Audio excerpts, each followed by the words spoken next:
ओम श्री गणेशाय नमः। दोस्तों, सनातन धर्म में प्रदोष व्रत को अत्यंत महत्वपूर्ण माना गया है। यह व्रत भगवान शिव और माता पार्वती की आराधना के लिए विशेष रूप से समर्पित होता है। शिव पुराण में भी इस व्रत की महिमा का विस्तृत उल्लेख मिलता है। विशेषकर महिलाएं भगवान शिव की कृपा प्राप्त करने हेतु इस व्रत का पालन करती है। धार्मिक मान्यताओं के अनुसार प्रदोष व्रत करने से व्यापार और करियर में सफलता प्राप्त होती है। इस व्रत को करने वाली महिलाओं के जीवन में कभी किसी प्रकार की कमी नहीं रहती। साथ ही अविवाहित कन्याओं के विवाह संबंधी बाधाएं भी दूर हो जाती है। दोस्तों, जब प्रदोष व्रत गुरुवार को पड़ता है तो उसे गुरु प्रदोष व्रत कहा जाता है। यह दिन गुरु बृहस्पति और भगवान शिव दोनों की कृपा पाने का द्वार खोलता है। धर्म ग्रंथों के अनुसार इस दिन विधि पूर्वक उपवास, ध्यान और शिव पूजन करने से जीवन के दोष समाप्त होते हैं और शुभता का भी वास होता है। गुरु प्रदोष व्रत में शिवलिंग पर जल, दूध या पंचामृत से अभिषेक करना, बेलपत्र, धतूरा और सफेद फूल अर्पित करना विशेष फलदायक माना गया है। साथ ही प्रदोष व्रत कथा का श्रवण कर व्रत को पूर्ण किया जाता है। माना जाता है कि यह व्रत हर प्रकार के बाधा और संकट से रक्षा करता है। धार्मिक मान्यता के अनुसार प्रदोष व्रत के दिन भक्त बिना अन्न और जल ग्रहण किए भगवान शिव की आराधना करते हैं। कहते हैं कि इस व्रत को करने से जीवन के सभी कष्टों से मुक्ति मिलती है और व्यक्ति की सभी मनोकामनाएं पूरी होती है। प्रदोष व्रत आध्यात्मिक उत्थान और अपनी इच्छाओं की पूर्ति के लिए भी मनाया जाता है। कहते हैं कि भक्ति भाव से इस व्रत का पालन करने से जीवन में आने वाले सभी कष्ट दूर रहते हैं। इसके अलावा घर में सुख शांति बनी रहती है। दोस्तों, इस दिन सूर्योदय से पूर्व उठकर स्नान आदि करने के बाद भगवान शिव का ध्यान रखते हुए व्रत का संकल्प ले शिवलिंग पर जल, बेलपत्र, फूल, फल आदि चीजों को अर्पित करें। प्रदोष व्रत कथा का पाठ करें, भगवान शिव की आरती उतारे और भोग लगाए। इसके बाद पूरे दिन व्रत नियमों का पालन करें। प्रदोष व्रत के दिन तामसिक भोजन नहीं ग्रहण करना चाहिए। इस दिन भगवान शिव का ज्यादा से ज्यादा ध्यान लगाना चाहिए। नकारात्मक बातों या विचारों को मन से दूर रखना चाहिए। इस दिन गुस्सा नहीं करना चाहिए। दोस्तों, धार्मिक शास्त्रों में गुरु प्रदोष व्रत करने वालों को 100 गाय दान करने का फल प्राप्त होता है। त्रयोदशी तिथि में सायकाल के समय को प्रदोष काल कहा जाता है। प्रदोष व्रत को बहुत ही मंगलकारी एवं शिव कृपा दिलाने वाला माना गया है। श्री श्रुति जी के अनुसार गुरु प्रदोष व्रत अति श्रेष्ठ शत्रु विनाशक भक्ति प्रिय व्रत है। अतः यह शत्रुओं का विनाश करने वाला भी माना गया है तथा सभी प्रकार की कष्ट और पापों को नष्ट करने वाला व्रत माना जाता है। गुरु प्रदोष व्रत की कथा पढ़ने या सुनने मात्र से ऐश्वर्य और विजय का शुभ वरदान प्राप्त होता है। गुरु प्रदोष व्रत की कथा के अनुसार एक बार इंद्र और वृत्रासुर की सेना में घनघोर युद्ध हुआ। देवताओं ने दैत्य सेना को पराजित कर नष्ट भ्रष्ट कर डाला। यह देख वृत्रासुर अत्यंत क्रोधित हो स्वयं युद्ध को उद्धत हुआ। आसुरी माया से उसने विकराल रूप धारण कर लिया। सभी देवता भयभीत हो गुरुदेव बृहस्पति के शरण में पहुँचे। बृहस्पति महाराज बोले कि पहले मैं तुम्हें वृत्रासुर का वास्तविक परिचय दे दूं।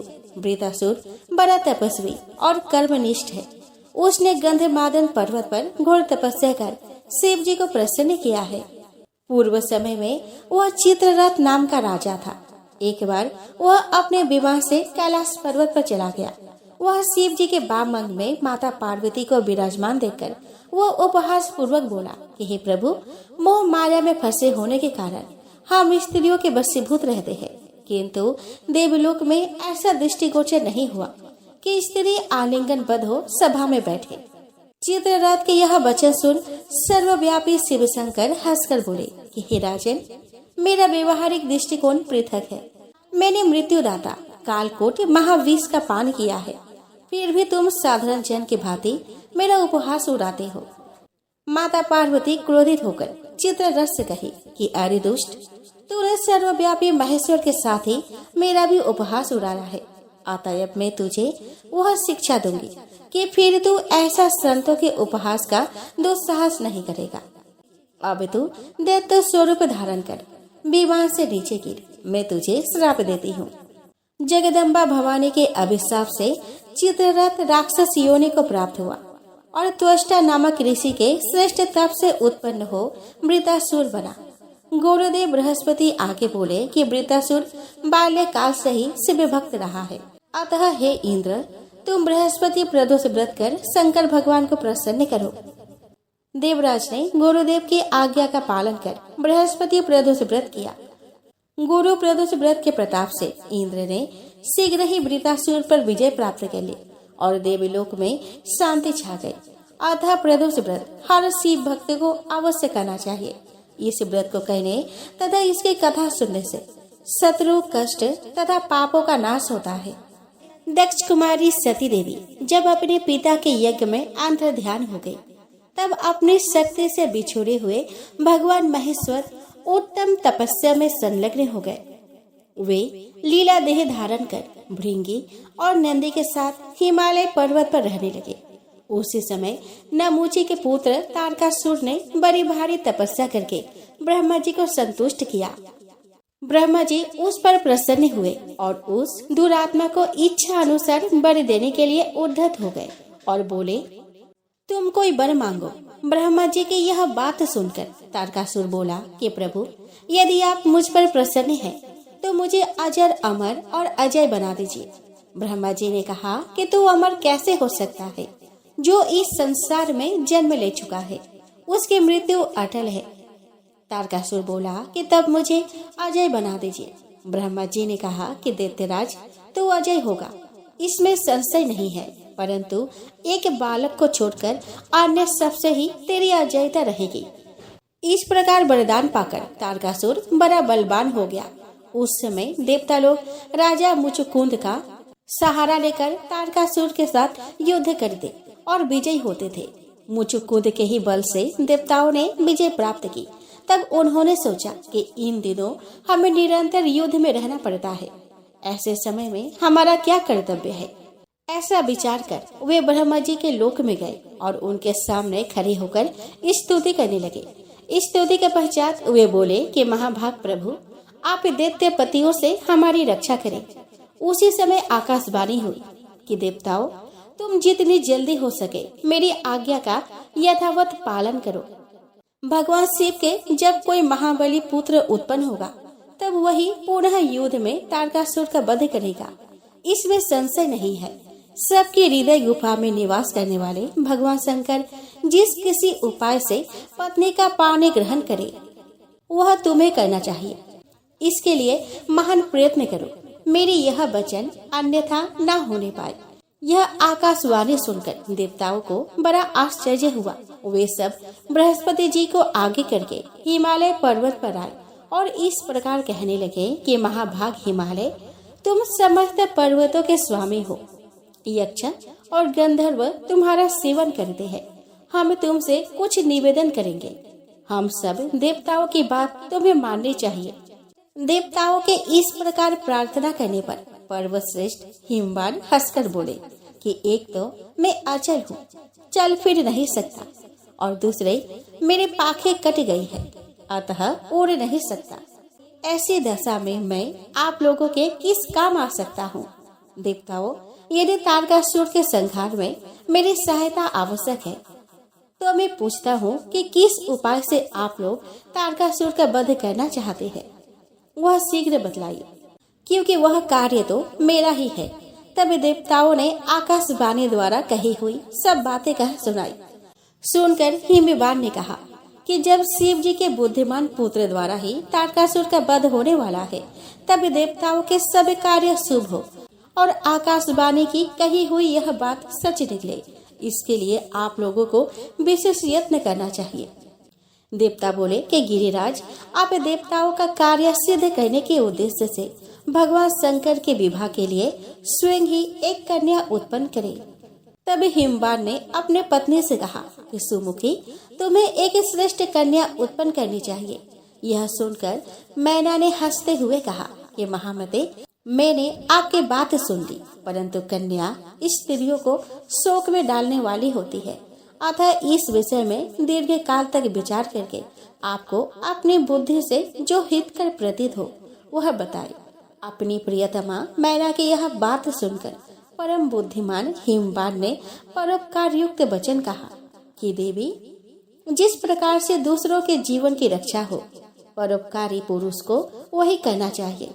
इस प्रकार पति की प्रेरणा पाकर सौभाग्यवती रानी मैना ने बड़ी प्रसन्नता के साथ अपने गर्भ में कन्या को धारण किया। कुछ काल के अनंतर मैना के गर्भ से एक कन्या उत्पन्न हुई, जो गिरिजा नाम से प्रसिद्ध हुई। सबको सुख देने वाली उस देवी के प्रकट होने पर देवताओं के नगारे बज उठे, अप्सराएं नृत्य करने लगी, गंधर्वराज गाने और सिद्धचारण स्तुति करने लगे। उस समय त्रिलोकी में प्रसन्नता छा गई। महासती गिरिजा का जब जन्म हुआ, उस समय दैत्यों के मन में भय समा गया और देवता, महर्षि, चारण तथा सिद्धगण बड़े आनंद को प्राप्त हुए। सती साध्वी गिरिजा हिमालय के घर में दिनों दिन बढ़ने लगी। जब कल्याणी कन्या 8 वर्ष की हो गई, उस समय महादेव जी हिमालय के कंदरा में बड़ी भारी तपस्या कर रहे थे। भगवान के वीरभद्र आदि सभी पार्षद उन्हें सब ओर से घेरे रहते थे। एक दिन परम बुद्धिमान हिमवान अपने कन्या पार्वती को साथ लेकर तपस्या में लगे हुए महादेव जी के पास उनके चरणों का दर्शन करने के लिए गए। हिमवान ने देखा कि सबके स्वामी भगवान शिव तपस्या में लगे हुए हैं। उनके नेत्र बंद है, मस्तक पर जटाजूट शोभा पा रहा है, जिसे चंद्रमा की कला विभूषित किए हुए है। वे वेदांत वैद्य परमात्मा शिव एक श्रेष्ठ आसन पर विराजमान है। दर्शन करके हिमवान ने भगवान के चरणों में मस्तक झुकाया और मन ही मन बड़ी प्रसन्नता का अनुभव किया। हिमाचल बड़े धैर्यवान एवं उत्कृष्ट प्राणियों की आश्रय है। वाणी का रहस्य समझाने वाले विद्वानों में उनका स्थान बहुत ही ऊंचा है। उन्होंने संपूर्ण विश्व का एकमात्र मंगल करने वाले भगवान शिव से इस प्रकार वार्तालाप किया। उन्होंने शिव से कहा कि महादेव, मैं आपके प्रसाद से बड़ा सौभाग्यशाली हूँ। देवेश्वर, आप मुझे इस कन्या के साथ प्रतिदिन अपने दर्शन के लिए आने की आज्ञा दे। यह सुनकर देवाधिदेव महेश्वर ने कहा कि पर्वतराज, इस कुमारी कन्या को घर में छोड़कर ही आप प्रतिदिन मेरे दर्शन के लिए आ सकते हैं, अन्यथा मेरा दर्शन नहीं होगा। तब हिमाचल ने मस्तक झुकाकर पुनः महादेव जी से कहा कि भगवान, क्या कारण है कि मुझे इस कन्या के साथ यह नहीं आना चाहिए। भगवान शंकर ने हंसते हुए उत्तर दिया कि यह कुमारी सुंदर कटी भाग से सुशोभित पतले अंगों वाली और मृदु वचन बोलने वाली है। अतः मैं तुम्हें बार बार मना करता हूँ कि इस कन्या को मेरे समीप ना ले आना। भगवान शंकर का यह निष्ठुर वचन सुनकर गौरांगी पार्वती तपस्वी शिव से इस प्रकार बोली कि शंभो, आप तपः शक्ति से संपन्न है और बड़ी भारी तपस्या में लगे हुए हैं। आप जैसे महात्मा के मन में जो यह विचार उत्पन्न हुआ है, यह केवल इसलिए कि यह तपस्या निर्विघ्न चलती रहे। परंतु मैं आपसे पूछती हूँ कि आप कौन है और यह सूक्ष्म प्रकृति क्या है। भगवान, आप इस विषय पर भली भांति विचार करें। महादेव जी बोले कि सुंदरी, मैं उत्तम तपस्या के द्वारा ही प्रकृति का नाश करता हूँ।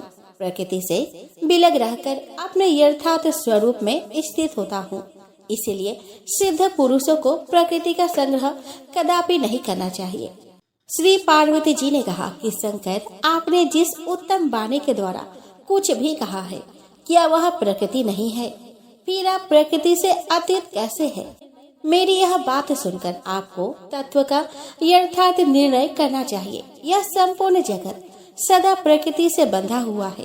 प्रभु, हमें वाणी द्वारा विवाद करने से क्या प्रयोजन?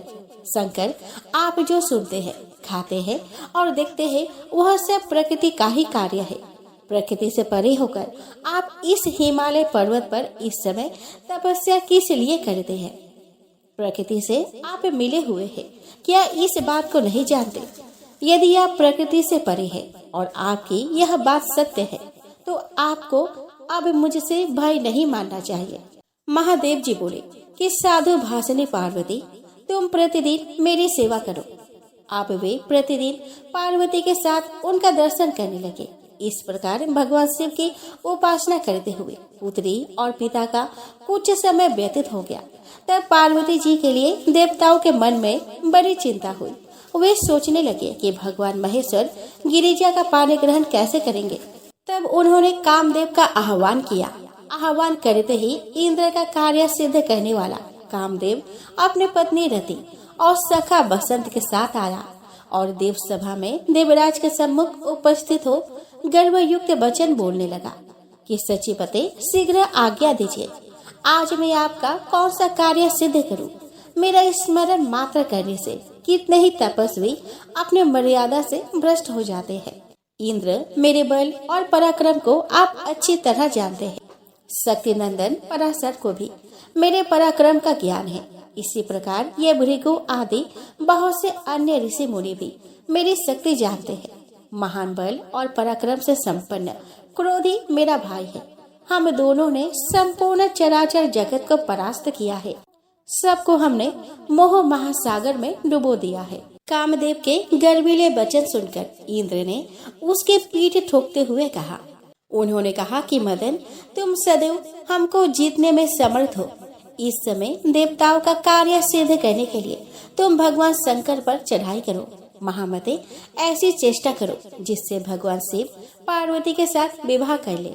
देवताओं की इस प्रकार प्रार्थना करने पर संपूर्ण विश्व का मन मोह लेने वाला मदन अप्सराओं को साथ लेकर बड़ी उतावली के साथ चला। देवताओं की इस प्रकार प्रार्थना करने पर संपूर्ण विश्व का मन मोह लेने वाला मदन अप्सराओं को साथ लेकर बड़ी उतावली के साथ चला। हिमालय पर पहुंचकर योद्धाओं में श्रेष्ठ कामदेव, रति और बसंत के साथ सब ओर सुशोभित दिखाई देने लगा। उसके मन में पिनाकी पानी भगवान शंकर पर विजय पाने की अभिलाषा जाग उठी थी। रंभा, उर्वशी, पुंजिक स्थला, सुकेशी, मिश्रकेशी, सुंदरी, तिलोत्तमा तथा इसी श्रेणी की अन्य अप्सराएं वहां कामदेव के कार्य में सहायता देने के लिए आई। वहां का आकाश असमय ही कोकिलाओं से आच्छादित हो गया। अशोक, चंपा, आम, जूही, कदम, नीप, चिरौंजी, कटहल, अमलतास, चमेली, अंगूर की लताएं तथा अनेक प्रकार के नागे केसर वृक्ष हरे भरे एवं फले फूलों से दिखाई देने लगे। इसी समय धनुर्धर कामदेव ने देवदारू वृक्ष की छाया में बैठकर अपने धनुष पर 5 बाण चढ़ाए और भगवान शंकर की ओर दृष्टिपात किया। बसंत सहित कामदेव जी ने जब महादेव जी को अपने बाण से बिंधने की इच्छा की, उसी समय परम मंगलमय जगत जननी गिरिजा अपने सखियों के साथ पूजन करने के लिए भगवान सदाशिव के समीप आई। उन्होंने भगवान नीलकंठ के कंठ में धतूरे के फूलों की माला पहना दी। इसी बीच बसंत के सहायता पाने वाले कामदेव ने संगमोहन नामक बाण से भगवान महेश्वर को बिंद डाला। बाण का आघात लगने पर शंकर जी ने धीरे से नेत्र खोलकर श्री पार्वती जी की ओर देखा, जो संपूर्ण मंगलों को भी मंगलमय बनाने वाली एकमात्र देवी थी। वे पार्वती के दर्शन मात्र से मोहित हो गए। फिर सहसा अपनी स्थिति का ध्यान आते ही भगवान शिव के नेत्र आश्चर्य से खिल उठे। उन्होंने मन ही मन खेद प्रकट करते हुए कहा कि मैं स्वतंत्र हूँ, निर्विकार हूँ, तो भी आज इस पार्वती के दर्शन से मोहित क्यों हो गया? कहाँ से, किससे और किसने मेरा यह अप्रिय कार्य किया है? तदंतर शंकर जी ने सभी दिशाओं की ओर दृष्टि दोहराई। उसी समय दक्षिण दिशा में कामदेव दिखाई दिया, जो हाथ में धनुष लेकर भगवान सदाशिव पर प्रहार करने के लिए उद्धत था। उसने चढ़े हुए धनुष को खींचकर मंडलाकार कर रखा था और पुनः बाण संधान करके मदनांतक शिव को बिंधना ही चाहता था। तब तक भगवान महेश्वर की रोषपूर्ण दृष्टि उसके ऊपर पड़ी। भगवान ने तीसरा नेत्र खोलकर उसकी ओर देखा। देखते ही देखते मदन आगे के उठती हुई लपेटों में घिर गया। उसे भस्म होते देखकर देवताओं में बड़ा हाहाकार मचा। देवता बोले कि देव देव महादेव, आप देवताओं को वर दीजिए। हमने ही गिरिजा नंदिनी पार्वती की सहायता के लिए कामदेव को यहाँ भेजा था। उसका कोई अपराध नहीं था। आपने महान तेजस्वी काम को व्यर्थ दग्ध किया है। विश्व के एकमात्र बंधु भगवान शिव आपको अपने उत्कृष्ट तेज से इस समय देवताओं का कार्य सिद्ध करना चाहिए। शंभु, आपके द्वारा इस पार्वती के गर्भ से जो पुत्र उत्पन्न होगा उसी से हमारा सब कार्य सिद्ध होगा। महादेव तारकासुर ने हम सब देवताओं को बहुत सताया है। उसके भय से हमारी रक्षा करने के लिए इस कामदेव को जीवन दान दे। आप पार्वती जी का पानी ग्रहण करें। महाभाग देवताओं का कार्य सिद्ध करने में आप अपनी शक्ति लगावे। तब भगवान महेश्वर ने देवताओं से रुष्ट होकर कहा कि देवगण, तुम सबको कामना रहित होना चाहिए। इंद्र आदि देवता जब जब कामदेव को आगे रख कर चले हैं, तब तब आपने मर्यादा से भ्रष्ट हुए हैं, दुख में पड़े हैं और दीनता के भागी हुए हैं। अतः मैंने सबकी शांति के लिए कामदेव को जलाया है। कामदेव को जलाकर महादेव जी अदृश्य हो गए। उस समय पार्वती जी वह रति को रोती हुई देखकर बोली कि सखी, तुम शोक न करो, मैं कामदेव को जीवन दान दिलाऊंगी। पार्वती के इस प्रकार आश्वासन देने पर पतिव्रता रति ने पति को पुनः प्राप्त करने के लिए बड़ी भारी तपस्या आरंभ कर दी। तदंतर पार्वती भी वही रहकर तपस्या में लग गई। उस समय माता पिता ने उन्हें रोकते हुए कहा कि बेटी, अभी तो बालिका है, शीघ्र घर चल, तो तपस्या का भ्रम उठाने योग्य नहीं है। पार्वती बोली कि माता और पिताजी, मैं घर नहीं चलूंगी, आप मेरी प्रतिज्ञा सुने। मैं उत्तम तपस्या के द्वारा भगवान शंकर को पुनः यही बुलाकर उनका वरण करूंगी। यो कहकर मनस्विनी पार्वती एकाग्रचित होकर बड़ी उग्र तपस्या के द्वारा भगवान शिव का आराधना करने लगी। परमात्मा रुद्र ने कामदेव को जहाँ दग्ध किया था वही एक वेदी बनाकर पार्वती जी उस पर विराजमान हुई। वे अन्न और फल त्याग कर केवल हरे पत्ते खाकर रहने लगी। तत्पश्चात हरे पत्ते भी छोड़ दिए और सूखे पत्तों पर निर्वाह करने लगी। आगे चलकर जब उन्होंने सूखे पत्ते भी त्याग दिए, तब वे अपर्णा नाम से विख्यात हुई। सूखे पत्ते छोड़ने पर वे कुछ काल तक केवल जल पर रही, फिर उसे भी छोड़कर वे वायु पीकर रहने लगी। इस प्रकार सती साध्वी गिरिजा दीर्घ काल तक तपस्या में लगी रही। पार्वती के उस महान तप से संपूर्ण चराचर जगत संतप्त होने लगा। तब देवता और असुर सब मिलकर ब्रह्मा जी के शरण में गए। देवताओं की यह बात सुनकर ब्रह्मा जी ने मन ही मन चिंतन किया। चिंतन से उन्हें ज्ञात हुआ कि पार्वती की तपस्या से बड़ी अद्भुत दावाग्नि प्रकट हुई है। यह जानकर ब्रह्मा जी बड़ी शीघ्रता से परम अद्भुत क्षीर सागर के तट पर गए। वहां जाकर उन्होंने अति शोभायमान शेष शैया पर सोए हुए भगवान विष्णु का दर्शन किया। सभी देवताओं ने परमात्मा भगवान विष्णु के समीप जाकर उनसे प्रार्थना पूर्वक कहा कि महाविष्णु, हम पार्वती जी के अत्यंत उग्र तपस्या से जले जा रहे हैं और संतप्त होकर आपके शरण में आए हैं, आप हमारी रक्षा करें। तब श्री हरि विष्णु बोले कि देवताओं, आज तुम लोगों के साथ लेकर परमेश्वर महादेव जी के पास चलता हूँ। हम सब लोग मिलकर उनसे प्रार्थना करें कि वे पार्वती जी के साथ विवाह करने को उद्धत हो। भगवान विष्णु के इस प्रकार कहने पर सब देवता पिनाकधारी महादेव जी का दर्शन करने के लिए गए। भगवान शिव समुद्र के उस पार उत्तम समाधि लगाए योग आसन पर विराजमान थे।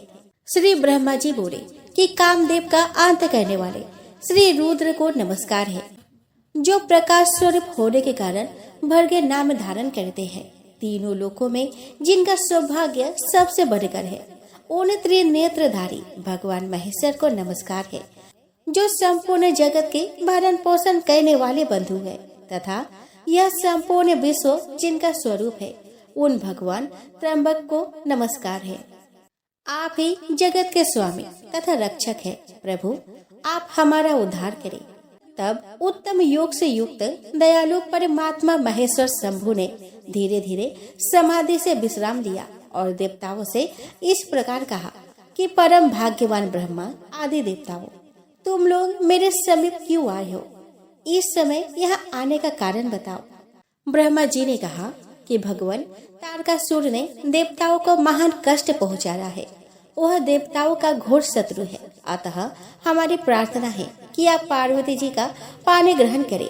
गिरिराज हिमवान द्वारा दी हुई गिरिजा को आप पानी ग्रहण की विधि से अंगीकार करें।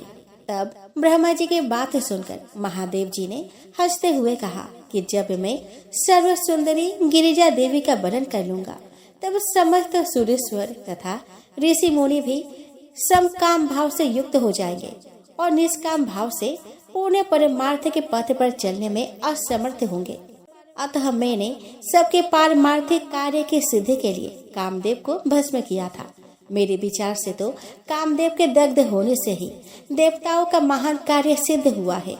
इस काम दहन रूपी कार्य से तुम सब लोग निष्काम हो गए हो। अब जैसा मैं हूँ वैसा ही तुम लोग भी हो गए हो। अतः हम लोग अब प्रयत्न पूर्वक अत्यंत दुष्कर तथा परम उत्तम तप का अनुष्ठान करें और करवाएं। कामदेव के ना रहने से तुम सभी देवता समाधि लगाकर परमानंद में निमग्न हो सदा सुखी रहोगे। भगवान महादेव ने इस प्रकार उत्तम बातें सुनाकर देवताओं और ऋषि मुनियों को भली भांति समझाया। तत्पश्चात वे पुनः ध्यान लगाकर मौन हो गए। उधर पार्वती देवी बड़ी कठोर तपस्या में लगी हुई थी। उस तपस्या से उन्होंने भगवान शंकर को जीत लिया। देवी की तपस्या से हार मानकर भगवान शिव समाधि से विरत हुए। देवी की तपस्या से हार मानकर भगवान शिव समाधि से विरत हो तुरंत उस स्थान पर गए जहाँ पार्वती जी विराजमान थी। वहाँ पहुंचकर उन्होंने देखा कि देवी गिरिजा सखियों से घिरी हुई वेदी पर बैठी है और चंद्रमा की कला के समान प्रकाशित हो रही है। महादेव जी ने उन्हें देखकर तत्काल ब्रह्मचारिका का वेश धारण कर लिया और उसी स्वरूप से सखियों की मंडली में उपस्थित होकर पूछा। महादेव जी ने उन्हें देखकर तत्काल ब्रह्मचारी का वेश धारण कर लिया और उसी स्वरूप से सखियों की मंडली में उपस्थित होकर पूछा कि सखियों, यह सर्वांग सुंदरी कन्या अपने सहेलियों के बीच में क्यों बैठी है? यह कौन है? किसकी पुत्री है? कहाँ से आई है और किस लिए तपस्या कर रही है? तब जया ने उत्तर दिया कि ब्रह्मचारी जी, यह गिरिराज हिमवान की कन्या है और तपस्या द्वारा परमेश्वर रुद्र को पति रूप में प्राप्त करना चाहती है। जया की यह बात सुनकर बटु रूपधारी शिव ठठाकर हंस पड़े और इस प्रकार बोले कि सखियों, यह पार्वती भोली भाली है। इसे अपने हित और अहित का कुछ भी ज्ञान नहीं है। भला रुद्र की प्राप्ति के लिए तपस्या करने की क्या आवश्यकता है? अरे रुद्र तो अमंगल रूप है। हाथ में कपाल धारण करते हैं, मरघट का निवास करते हैं। मरघट का निवास ही उन्हें अधिक प्रिय है। जिस दिन इसके वर्ण कर लेने पर रुद्र का इसके साथ संबंध होगा, उसी दिन से वह शुभांगी पार्वती भी अशुभ रूप हो जाएगी। रुद्र वही है ना जिन्हें दक्ष के श्राप से ब्राह्मणों ने यज्ञ बहिष्कृत कर दिया था। अत्यंत भयानक विष वाले जो सर्प थे, वे ही उनके अंगों के आभूषण बने हुए हैं। रुद्र अपने अंगों में चीता की राख लगाते हैं, चमड़े का वस्त्र पहनते हैं, अमांगलिक वस्तुएं धारण करते हैं तथा निरंतर भूत, प्रमद और पिशाचों से घिरे रहते हैं। इस सब कुमारी कन्या को उस रुद्र से क्या लेना है? सखियों को चाहिए कि इसे ऐसा करने से रोके। मनोहर रूप वाले देवराज इंद्र, परम तेजस्वी धर्मराज, वरुण, कुबेर, वायु तथा अग्नि को छोड़कर रुद्र के प्रति इसका अनुराग कैसे हुआ? परमेश्वर शिव ने इस प्रकार की बहुत सी बातें वहाँ कही। पार्वती सखियों के मध्य में बैठकर तपस्या में संलग्न थी। उन्होंने बटु रूपधारी रुद्र की बातें सुनकर उनके प्रति रोष प्रकट करते हुए कहा कि सखियों, मैं तुम लोगों से कहती हूँ कि मैंने जो कुछ किया है ठीक किया है, परंतु तुम्हें इस ब्रह्मचारी से क्या काम है जो इसके कठोर बातें सुनती हो? ब्रह्मचारी का रूप धारण करके यह कोई महादेव जी का निंदक आ गया है, ऐसा समझो। सखियों, ऐसे व्यक्ति से अपना क्या प्रयोजन है? बुद्धिमान पुरुषों को वार्तालाप नहीं करना चाहिए। श्रेष्ठ पुरुषों की निंदा सुनकर जो तुरंत वहां से उठकर दूसरे स्थान पर नहीं चले जाते, वे प्रतिष्ठाहीन मानव पाप के भागी होते हैं। गिरिजा का वचन सुनकर विजया बटु रूपधारी रुद्र से सहसा कुपित होकर बोली कि ब्रह्मचारी, तुम यहाँ से जाओ। अब तुम्हें यहाँ एक क्षण भी नहीं ठहरना चाहिए। विजया बातचीत करने में बड़ी कुशल थी। उसने इस प्रकार फटकार कर विवाद करने वाले बटु रूपधारी शिव को विदा कर दिया। वे तत्काल अंतर्ध्यान हो गए। तदंतर भगवान महेश्वर पार्वती जी के सामने अपना वास्तविक स्वरूप धारण करके फिर सहसा वही प्रकट हो गए। ध्यान में लगी हुई पार्वती देवी जब अपने ध्यानगत स्वरूप को ढूंढ रही थी, उसी समय उनके हृदय स्थित देवता बाहर दिखाई देने लगे। विशाल नेत्रों वाली सुशीला गिरिजा ने आंखें खोलकर देखा तो सर्वलोक महेश्वर देवेश्वर शिव सामने दृष्टि गोचर हुए। उन कैलाश निवासी शंकर के 2 भुजाएं, एक मुख और अद्भुत स्वरूप था। मस्तक पर जटाओं का जोड़ा बंधा हुआ था, उसमें चंद्रमा की कला शोभा पा रही थी। भगवान ने हाथी का चमड़ा पहन रखा था। उनके कानों में कुंडल के स्थान पर महाभाग कम्बल और अश्वतर ये 2 नाग विराज रहे थे। परम कांतिमान सर्पराज बासुकी को हार बना लिया था। उनके हाथों में बड़े बड़े सर्पों के ही कंगन पड़े थे जो बड़ी शोभा दे रहे थे। इस प्रकार रुद्र ने सर्पों के आभूषण बनाए थे।